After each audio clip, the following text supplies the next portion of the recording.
Berarti janjikan pahala yang kadar besarnya sama dengan besarnya kalau orang zina. Zina itu kan dosa besar. Nah orang kalau biologis halal itu berarti besarnya pahalanya itu mengimbangi besarnya dosa zina. Oleh karena itu kata ulama syaitan seringkali membuat kejenuhan terjadi. Jadi kita harus paham definisi pernikahan adalah biologis. Berarti nggak boleh rumah tangga luput tanpa, nggak boleh lewat tanpa biologis. Gitu kan? Kemudian dijanjikan pahala yang besar agar orang melakukannya.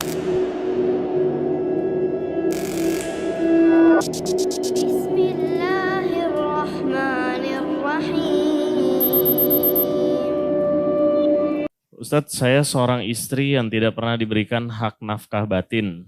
Sudah hampir 2 tahun, suami saya taunya hanya memberikan nafkah lahiriah, mencukupi semua kebutuhan saya, tapi tidak memberikan nafkah batin. Saya takut suami saya sudah cenderung dengan wanita lain.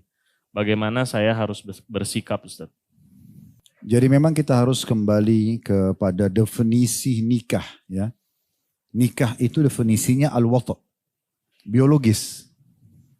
Jadi memang tujuan kita menikah itu lebih dari 50% biologis. Karena dengan menumpahkan sperma bertemu dengan sel telur maka ada populasi manusia. Kalau tidak terjadi itu maka tidak akan ada populasi manusia. Gitu kan? Jadi memang kita harus pahami. Berarti tidak ada uzur seseorang kecuali dia punya alasan syariah untuk menolak biologis dengan pasangannya. Biasanya syaitan menjadikan target utama sebelum menikah atau kalau bukan pasangan halal syahwatnya dibangkitkan. Pacaran sebelum nikah atau sudah nikah pun naudzubillah dia selingkuh misalnya. Maka dibangkitkan syahwatnya seakan-akan itulah wanita tercantik, itulah laki-laki yang tertampan. Padahal sebenarnya setelah nikah akan sama saja nanti syaitan akan mengangkat godaannya itu bahkan membuat kejenuhan terjadi. Kan begitu. Oleh karena itu setiap muslim harus paham masalah ini. Ya, bahkan ulama membahas panjang lebar masalah itu. Tentang masalah apakah biologis itu kewajiban atau tidak. Tapi jumhur ulama mengatakan itu kewajiban dalam rumah tangga. Wajib sang istri memenuhi kebutuhan biologis suaminya. Wajib sang suami memenuhi kebutuhan biologis istrinya. Ini bukan pilihan, ini kewajiban. Dan agar orang ingin melakukannya dijanjikan pahala yang besar. Sebagaimana sahabat-sahabat yang miskin datang kepada Nabi SAW lalu mengatakan, ya Rasulullah, sahabat-sahabat kami yang kaya mendahului pahala kami karena kami sholat, kami puasa, mereka puasa. Tapi mereka punya harta yang mereka sedekahkan, kami nggak punya itu.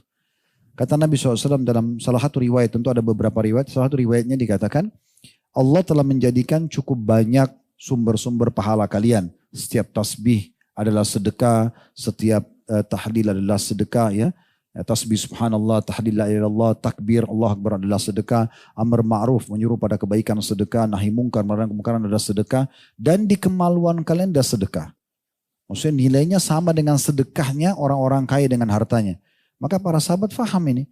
Lalu mereka mengatakan, ya Rasulullah, apakah kami menggauli istri kami? Maksudnya dapat kenikmatan. Lalu kami juga dapat pahala yang besar. Seperti makna hadisnya, seperti besarnya pahala orang kaya yang sedekah dengan hartanya. Kata Nabi SAW, kalau kalian letakkan pada yang haram, apakah dapat dosa? Tanda tanya, tentu jawabannya sudah jelas. Dosa kalau zina. Maka begitu juga kalau kalian letakkan pada yang halal. Berarti janjikan pahala yang kadar besarnya sama dengan besarnya kalau orang zina. Zina itu kan dosa besar. Nah orang kalau biologis halal itu berarti besarnya pahalanya itu mengimbangi besarnya dosa zina. Oleh karena itu kata ulama syaitan seringkali membuat kejenuhan terjadi. Jadi kita harus paham definisi pernikahan adalah biologis. Berarti nggak boleh rumah tangga luput tanpa, nggak boleh lewat tanpa biologis, gitu kan? Kemudian dijanjikan pahala yang besar agar orang melakukannya. Ya, bahkan ada hadis Nabi SAW yang menganjurkan setiap laki-laki yang sudah berumah tangga untuk menggabungkan di hari Jumat pagi hari antara mandi junubnya dengan mandi Jumatnya. Dan itu dihubungkan dengan masalah mendapatkan pengampunan dosa sepekan tambah 3 hari, 10 hari. Pakai baju yang bagus ya. Kemudian dia pakai wangi-wangian terbaiknya, menyisir rambutnya dengan rapi dan juga mandi seperti mandi junub. Maksudnya menggabungkan antara mandi Jumat sama mandi junubnya. Itu berarti ada motivasi buat itu ya. Juga kalau orang ini bicara masalah hukum ya. Kalau orang berpoligami misalnya, dia punya 4 orang istri. Maka setiap istri punya hak mabit, nginap. Ya, yang pertama mabit misalnya hari Senin, yang kedua hari Selasa, yang ketiga hari Rabu, yang keempat hari Kamis misalnya. Maka ini kan ada hak mabit. Hak mabit berarti ini adalah biologis. Menginap interaksi biologis. Berarti kan disuruh melakukan itu sebagai sebuah kewajiban yang harus dilakukan. Nah ini poin penting dulu untuk menjawab dari satu sisi tentang masalah pertanyaan tadi. Jadi nggak ada alasan sebenarnya kecuali orang itu sakit ya. Orang itu memang letih banget ya. Memang datang dari safar, capek bekerja. Kayak tadi misalnya perempuan betul-betul seharian sibuk. Nyapu, ngepel, masak. Kemudian juga cuci baju, urus anak mungkin 3-4 anak nggak ada pembantunya. Suaminya datang lalu dia tidak bisa layan itu. Tidak masuk dalam bab nusyud. Tapi kalau tidak ada semua itu baru bisa masuk dalam bab nusyud gitu kan. Dan perlu difahami syaitan memang tidak mau kita melakukan interaksi biologis itu. Nabi SAW bahkan melakukan interaksi istimta atau menikmati pasangan walaupun istrinya lagi haid. Itu kan disampaikan dalam hadis Bukhari. Aisyah mengatakan radhiyallahu anha, kami kalau sedang haid. Kenapa Aisyah menyampaikan ini? Karena ingin menyampaikan tentang sikap Nabi SAW. Kalau kami sedang haid dan Rasulullah SAW ingin menggaulinya. Karena perempuan haid tidak butuh biologis dan tidak boleh bahkan gitu kan. Tapi kalau suaminya butuh, suaminya ada syahwat, maka beliau memerintahkan kami mengeraskan kain di tempat keluarnya haid. Kalau kita sekarang kayak pakai pembalut lalu beliau menggauli kami. Kan berarti tetap terjadi interaksi biologis walaupun sebenarnya terjadi haid. Kalau onani haram laki-laki kerjakan sendiri. Tapi kalau istrinya onani kan tidak haram. Kan gitu. Yang dilarang hanya meletakkan kemaluan dalam kemaluan pada saat haid ataupun nifas. Atau meletakkan kemaluan di dalam dubur. Selebihnya itu dibolehkan dalam agama Islam. Nah ini berarti poin-poin ini menjelaskan tidak boleh berhenti biologis tersebut. Nah cuma dari sisi lain saya ingin jawab. Teman-teman sekalian, karena biologis ini adalah hal yang membawa pada ketenangan jiwa. Orang kalau setelah biologis itu dia lebih tenang jiwanya, lebih rileks. Permasalahan banyak terpecahkan dalam rumah tangga kalau selesai terjadi interaksi biologis. Orang kalau berumah tangga itu, awal ketemu mereka interaksi biologis dulu, 50% permasalahan mereka selesai itu. Sisanya tinggal diskusi hal-hal yang lain gitu ya, yang ringan. Tapi kalau ini rusak, bisa rusak semua yang lainnya. Memang makanya definisi nikah itu adalah biologis. Nah, gitu. Baik, dari sisi lain teman-teman sekalian, karena dia adalah ibadah yang besar pahalanya, karena dia adalah sesuatu yang membuat jiwa itu rileks, syaitan tidak mau ini terjadi. Maka perlu ada perhatian khusus dalam interaksi biologis. Kalau pasangan kita tidak ingin melakukan interaksi biologis, kita harus lihat dari dua sisi. Internal kita dan eksternal kita. Internal itu diri kita sendiri, eksternal adalah pasangan kita. Internal dulu dimulai. Ada masalah apa dengan saya nih? Kenapa pasangan saya tidak mau ciuman? Kenapa pasangan saya tidak mau pelukan? Kenapa pasangan saya tidak mau biologis? Kita introspeksi diri dulu. Tanya kepada dia, buka komunikasi. Komunikasikan, ada apa? Ada masalah apa? Ada yang salah? Nah yang paling sering itu terjadi adalah bau badan, ya, bau ketiak, bau mulut, nafas yang tidak enak kena makan sembarangan gitu kan.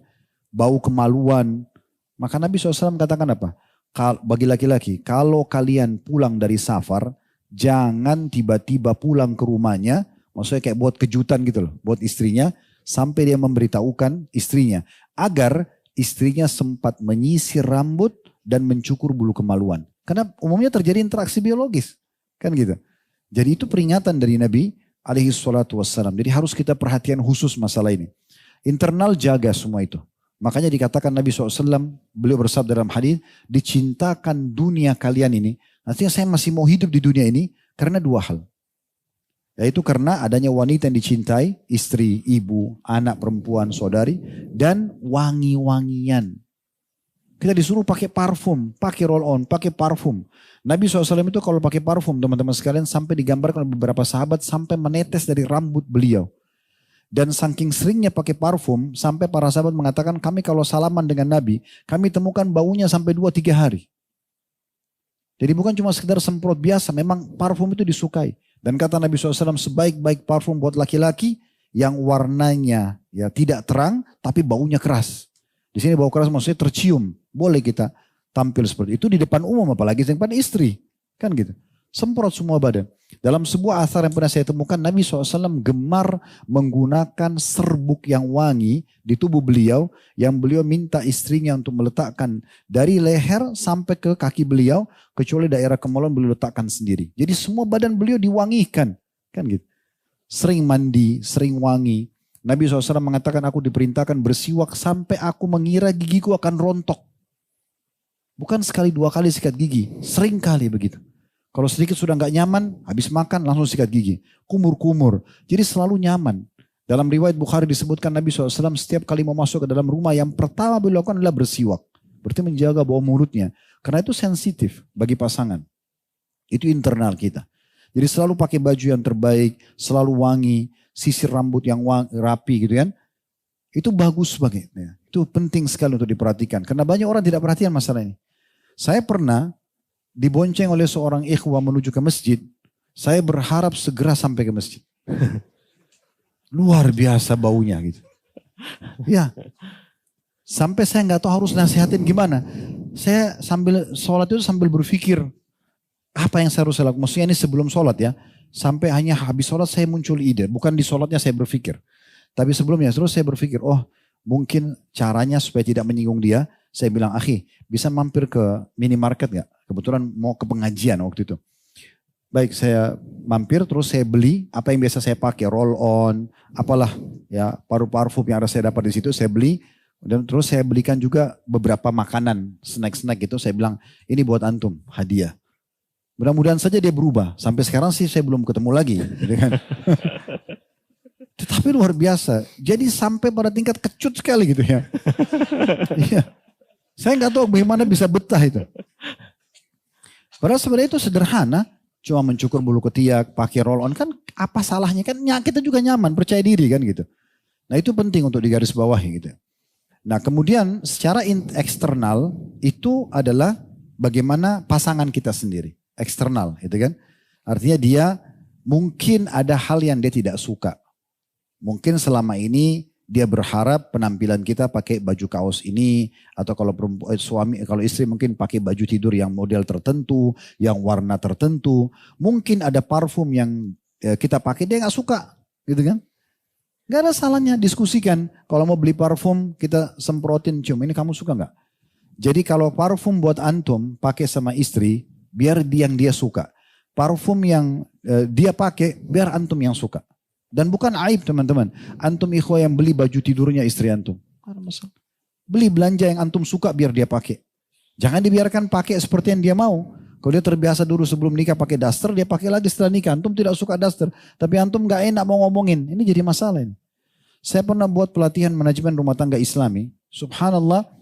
Ada orang yang sudah berumah tangga 15 sampai 20 tahun. Yang hadir. Saya dudukkan di meja. Kemudian hanya untuk minta dia bicara dengan pasangannya, pegang tangan, tatap matanya, kemudian ucapin kalau terima kasih sudah menikah sama saya, atau misalnya mengatakan suka atau seperti apalah bahasa-bahasa. Itu ternyata mereka belum pernah lakukan selama hidupnya. Banyak sekali. Atau menghadiahkan parfum, menghadiahkan sesuatu hadiah. Sering kata Nabi SAW, tahadu, tahabu. Saling memberikan hadiah maka kalian akan saling menyukai. Ini semua hal yang perlu kita perhatikan. Sehingga tidak terjadi hal yang seperti ini. Ya. Jadi perlu diperhatikan semuanya. Makanya Nabi SAW menyuruh 5 fitrah dijaga. Ya, cukur kumis ya bagi laki-laki ya. Kemudian bagi laki-laki dan perempuan potong kuku.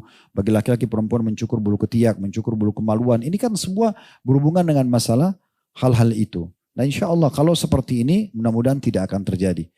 Kalau tadi pemikirannya ini langsung oh mungkin suami saya lebih cenderung dengan perempuan lain.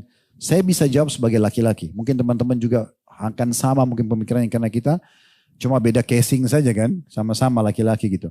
Artinya kalau istri ini sudah berpenampilan yang kita suka. Wangi-wangian yang kita suka. Dia ceria. Dia melayani biologis yang kita harapkan. Masa kita berpikir ke wanita lain? Saya tidak yakin itu. Ya, kalaupun ada orang poligami kan itu perintah agama kan gitu. Tapi kalau memang apa yang kita inginkan tidak dipenuhi. Maka itu mungkin. Ada laki-laki yang biasa menahan diri. Dia nggak ada perempuan lain sebenarnya. Dia masih berharap istrinya berubah. Saya pernah dapatkan kasus itu. 15 tahun dia bersabar. Akhirnya sekarang pisah gitu. Setelah 20 tahun menikah berpisah. Sebelumnya mau pisah. Selalu kami dari orang yang diajak konsultasi. Kasih saran. Kasih masukan. Dan saya pernah tanya sendiri. Kenapa mau pisah? Dia bilang Ustadz saya suka sekali dengan perempuan rambut panjang. Saya suka sekali dan saya terfitnah dengan itu. Saya selalu bilang sama istri saya. Panjangkan rambut kamu. Tidak mau. Udahlah gerah, saya begini, suka nggak suka terserah. Selalu potong rambutnya. Nanti suaminya sudah jenuh, seperti bom waktu meledak pada saat itu. Dia udah nggak mau lagi sama istrinya. Hanya karena itu permasalahan. Tapi karena bertahun-tahun disabari nggak mau, ya sudah. Hanya sampai pisah gitu. Atau tidak menjaga badan. Tidak mau olahraga, tidak mau menjaga kesehatannya. Ini aneh juga ini. Kan gitu. Dibiarin badannya tidak baik, penampilannya. Itu memang pasti akan, apalagi kalau masih terfitnahkan ya. Salah satu laki-laki atau perempuan terfitnahkan suka lihat media. Lihat laki-laki yang badannya bagus atau lihat perempuan yang badannya bagus. Pasti dia akan menilai, akan dibandingkan dengan pasangannya. Ya kita harus tampil sebagai orang yang prima semaksimal yang kita mampu. Gitu kan? Apalagi olahraga itu sehat, wangi itu bagus gitu kan. Bagian daripada agama gitu kan. Nah seperti itu. Allahu a'lam. Iya.